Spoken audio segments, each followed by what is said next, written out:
பாஜகவோட அடுத்த மாநில தலைவர் தமிழகத்தில் யார் வரப்போகிறாங்க அப்படின்னு கேட்ட உடனே எனக்கே ஆச்சரியமாக இருந்தது. இவராக வரப்போகிறாரு, வந்தால் நல்லா தான் இருக்கும் போலையே அப்படின்ற மாதிரி இருந்தது. அவர் யார் அப்படின்றத பார்ப்பதற்கு முன்பாக திமுகவுக்கு கட்டம் சரியில்லைங்க, நேரம் சரியில்லை.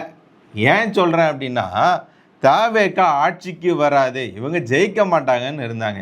எங்களுக்கும் பங்காளி கட்சியாக இருக்கக்கூடிய அதிமுகவும் தான் போட்டி அப்படின்னுட்டு இருந்தாங்க. ஆனால் விஜய் அவர்கள் ஜெயித்தது மட்டும் இல்லாமல் முதல்வராக இருந்த தொடர்ச்சியாக கொளத்தூரில் ஜெயிச்சிக்கிட்டு இருந்த ஸ்டாலின் அவர்களை மண்ணை கவ்வ வைத்திருக்கிறார்.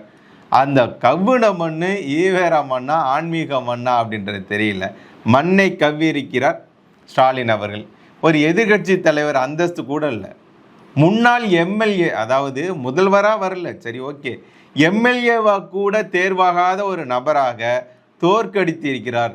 அவருக்கு எதிராக அவ்வளவு வலிமை புரிஞ்சிய நபரையா நிறுத்தினார்னா இல்லை, ஏதோ ஒருத்தரை நிறுத்தினார். அவரிடத்தில் தோற்றது மட்டும் அல்லாமல் மீண்டும் இது நான் ஏற்றுக்க மாட்டேன், சொல்லாது நீங்கள் திரும்ப இதை சரிபார்க்கணும் அப்படின்னு சொல்லி மீண்டும் சரிபார்க்கும் போது மீண்டும் தோற்று இருக்கிறார். ஒரு முறை அல்ல, இருமுறை மண்ணை கவ்வி இருக்கிறார் ஸ்டாலின் அவர்கள். அவர் மண்ணை கவ்வுனது மட்டும் இல்லாமல் உதயநிதி அவர்கள் சொன்னார், இந்த அரசியலே எனக்கு வேணாம்ப்பா, நான் போகிறேன் அப்படின்னு சொல்லி இருந்தவரை இல்லை நீ இருந்தே ஆகணும்னு இருந்தது மட்டும் இல்லாமல் அவர் ஜெயிச்சதுனால அவர் தலைவிதி பாருங்கள், எதிர்கட்சி தலைவர் ஆகிட்டார். ஐயா நான் எதிர்கட்சி தலைவர் ஆகிட்டேன், இப்போவாவது நான் நிம்மதியாக இருக்கலாமானா இல்லை, அவருக்கு வாய் இருக்குல்ல, வாய் அவர் சும்மா விடாமல் கைதாகிற அளவுக்கு கொண்டுட்டு போய் விட்டுருக்கு அவருடைய வாய். ஏற்கனவே டிஆர் பாலு அவர்கள் சொல்லியிருந்தார், பாருங்கள் உங்களோட பையனோட வாயை கொஞ்சம் பூட்டு போட சொல்லுங்கள், இல்லை அப்படின்னா நம்ம கட்சி அழிஞ்சு போயிடுனாரு. அதற்கு திராவிட சொல்லியாக ஸ்டாலின் அவர்கள் தோற்று போனார், திமுக தோற்று போச்சு. இப்போது எதிர்கட்சி தலைவராக இருந்த போதும் கூட இவர் கைது செய்யப்பட்டு இருக்கிறார். சனாதானம் குறித்து பேசியதால் திமுகவுக்கு எவ்வளவு சரிவை நோக்கி போயிட்டுருக்கு நீங்கள் பாருங்கள். இந்த இடத்துல நான் சொல்லணும், உதயநிதி அவர்கள் கைது செய்யப்பட்டார், அன்றைக்கி அவர் வெளியே வந்தார்னு வச்சுக்கோங்க. ஆனால் அந்த அளவுக்கு பயந்து ஏன் பாத்ரூமில் போய் உட்காந்துருந்தார், 2 மணி நேரம் பாத்ரூமில் என்னங்க உங்களுக்கு வேலை அப்படின்னு கேட்குறது மட்டும் இல்லாமல் உதயநிதி அவர்களுக்கு இன்னொரு பேர் நான் நேற்று வீடியோவில் கேட்டிருந்தேன், என்ன பேர் வைக்க போகிறீங்கன்னதுக்கு நான் கேட்டது மட்டும் இல்லாமல் சமூக வலைதளங்கள்லாம் பார்க்கும்போது உதயநிதி ஆய்நிதி அப்படின்னு சொல்லி போட்டுட்ருக்காங்க. எவ்வளோ பெரிய அசிங்கத்தை அந்த கட்சிக்கு ஏற்படுத்தினது மட்டும் இல்லாமல் அவருக்கும் அசிங்கத்தை தேடி தந்திருக்கிறது அவருடைய செயல்பாடு. அடுத்ததாக பொன்முடிக்கு பிடி வாரண்ட், ஏன் பட்டனா என்ன நாமனா என்ன அப்படின்னு சொல்லி பேசி இப்போ அவருக்கு பிடி வாரண்ட் செப்டம்பர் 2ஆம் தேதிக்குள்ளே கைது செய்யணும் அப்படின்னு சொல்லி நீதிமன்றம் உத்தரவு போட்டு இருக்கிறது. இவங்களுக்கு தான் இப்படி வந்திருக்கு போதாத காலம் அப்படின்னு பார்த்தா, நீங்கள் திமுகவில் இருந்தால் மட்டும் இல்லை, திமுகவை ஆதரித்தாலே உங்களுக்கு அடிதான் அப்படின்ற மாதிரி ஒருத்தர் இருக்கிறார். யார்? நக்கீரன் கோபால், பெரிய மீச கோபால் இருக்கார்ல, அவர் மீது வழக்கு பதிவு செய்யப்பட்டுள்ளது. தவேக ஆட்சிக்கு வரப்போது என்ன வேணாலும் பேசலாம் அப்படின்னு சொல்லி நினச்சிக்கிட்டு தவேக குறித்து கரூரில் நடந்த அந்த கூட்ட நெரிசலின் தொடர்பாக நடந்த மரணங்கள் குறித்து தொடர்ச்சியாக வீடியோ வெளியிட்டிருந்தார்ல, அதெல்லாம் வச்சு அவர் மேலே வழக்கு பதிவு செய்யப்பட்டுள்ளது. ஒருத்தர் ஆல்ரெடி ஜெயிலுக்கு போயிட்டு வந்து விட்டார் வையா, அடுத்ததாக இருக்கிறவங்களும் ஜெயிலுக்கு போகிறதுக்கு ரெடியாக இருக்கிறாங்க வையா. அடுத்ததாக பியூஷ் மனு, இவர் மீதும் வழக்கு, 3 பிரிவில் இவர் மீது வழக்கு போடப்பட்டுள்ளது. பியூஷ் மனு மேலே ஏன்பா வழக்கு, அவர் என்ன பேசினார் அப்படின்னா, இதுதான் பெரிய ஆச்சரியமே. என்ன தெரியுங்களா, இதுவரை பாஜக குறித்து, மோடி அவர்கள் குறித்து, உள்துறை அமைச்சர் அமித்ஷா அவர்கள் குறித்து யார் வேண்டுமானாலும் எது வேண்டுமானாலும் பேசலாம், அடிப்பேன், என்ன வேணாலும் பண்ணுவேன்னு பேசும்போது கூட அவங்க மேலே பெரிய எந்த விதமான நடவடிக்கையும் இருக்காது. தமிழக பாஜக கூட பெருசாக ஆர்ப்பாட்டமாக போராட்டமாக இல்லாமல் இருந்தது. ஆனால் இப்போ மாறி இருக்கு. வழக்கறிஞர் பிரிவின் தலைவராக இருக்கக்கூடிய குமரகுரு அவர் அவரோட தலைமையில் புகார் கொடுக்குறாங்க காவல் நிலையத்தில். அதை தொடர்ந்து பியூஷ் மனு மேலே 3 பிரிவில் வழக்கு பதிவு செய்யப்பட்டுள்ளது. பரவாயில்ல, தவேக அரசு பரவாயில்ல, சூப்பராக தான் பண்ணிட்டு இருக்கிறாரு. உதயநிதி அவர்கள் மீது நடவடிக்கை, பொன்முடி மீது நடவடிக்கை எடுக்க போகிறாங்க, பியூஷ் மனு மேலே நடவடிக்கை எடுக்க போகிறாங்க, நக்கீரன் மேலே, கோவாலு மேலே நடவடிக்கை எடுக்க போகிறாங்க. விஜய் அவர்கள் அது மட்டும் இல்லாமல் சட்டசபையில் வச்சு செஞ்சிட்டு இருக்கிறார். என்னங்க இது சட்டசபையா என்னன்னு புரிய மாட்டேங்குது.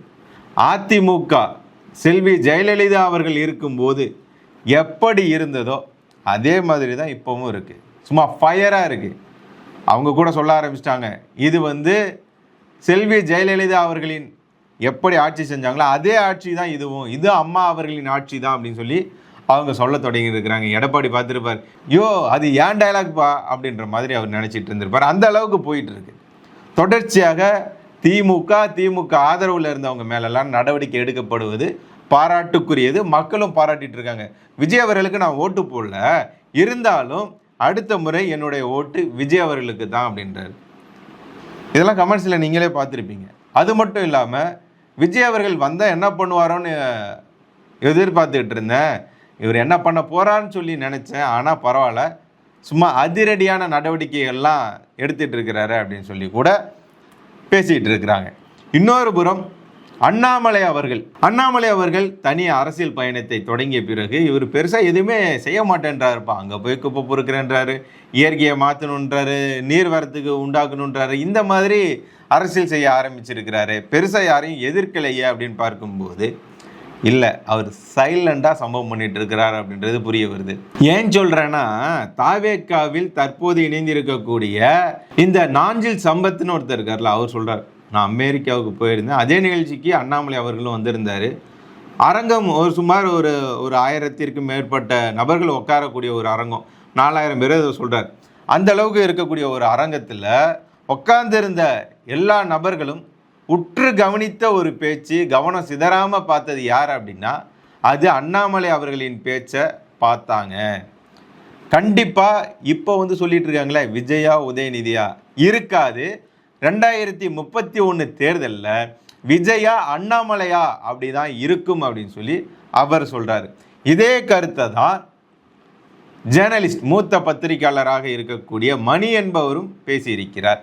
தொடர்ச்சியாக அண்ணாமலை அவர்களின் அரசியல் என்பது சாதாரணமாக இருக்குது, சைலண்டாக இருக்குன்னு நினச்சிட்டு இருக்காதீங்க. அது வைலண்டாக மாறுவதற்கான தருணத்திற்காக காத்து கொண்டிருக்கிறது. இப்போதே எல்லாரையும் பேச வச்சுக்கிட்டு இருக்கு அண்ணாமலை அவர்கள் என்ன செய்ய போகிறாரோ அப்படின்னு சொல்லி. இதே நேரத்தில் நான் ஒரு செய்தியை பார்த்தேன். அடுத்ததாக தமிழக பாஜக தலைவராக யார் வரப்போகிறார்?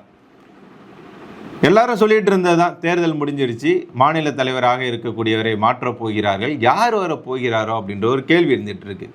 நயினார் அவர்களுமே சொன்னாராம், எனக்கு மத்திய அமைச்சரவையில் ஏதாவது ஒரு பொறுப்பு கொடுங்களேன் அப்படின்னு சொல்லி அவர் கேட்டு இருப்பதாகவும் செய்திகள் தகவல்கள் கிடைத்தது. ஏன் அப்படின்னா அவருக்கு கட்டுப்படக்கூடிய தலைவர்கள் தமிழக பாஜகவில் இல்லை. ஆனால் எல்லாருமே இவரை விட மூத்த அரசியல்வாதிகளாக இருக்கிறாங்க, ஏற்கனவே பெரிய பெரிய பதவியில் இருந்து வந்தவங்களா இருக்கிறாங்க. அதனால் அவரை அவங்கள இவரால் கட்டுப்படுத்த முடியலை. அவங்களாம் சுயேட்சையாக தன்னிச்சையாக செயல்பட்டு இருக்காங்க. அதனால் எனக்கு கொஞ்சம் மரியாதையாக அந்த மாதிரி கொண்டுட்டு போய் அந்த இடத்துல எனக்கு ஒரு வாய்ப்பு கொடுங்க அப்படின்னு சொல்லி அவர் கேட்டிருப்பதாகவும், இல்லை நீங்கள் தான் இருந்தாகணும், 2029 வரை நீங்கள் தான் இருந்தாகணும்னு சொல்லி தேசிய தலைமை சொன்னதாகவும் நமக்கு தகவல் கிடைத்தது. இருந்தபோதும் இப்போது கேள்வி வைக்கப்படுகிறது, மாநில தலைவரை மாற்ற போகிறாங்க, யார் வர போகிறாங்க அப்படின்ற கேள்வி வைக்கப்படுகிறது. அதில் ஒரு சில பேர்லாம் நான் தான்ப்பா வரப்போகிறேன் அப்படின்னு சொல்லி அவங்களே பேச தொடங்கி இருக்கிறாங்க. அது எப்படி அப்படின்னா அவங்களே சொல்லாத மாதிரி வேற ஒருத்தங்க சொல்கிற மாதிரி இருக்குது. ஆனால் இதில் நான் பார்த்த ஒரு செய்தி, ஒரு தகவல் என்ன அப்படின்னா, மாநில தலைவராக இவர் வரப்போகிறார் அப்படின்னு சொல்லி. யார் தெரியுங்களா?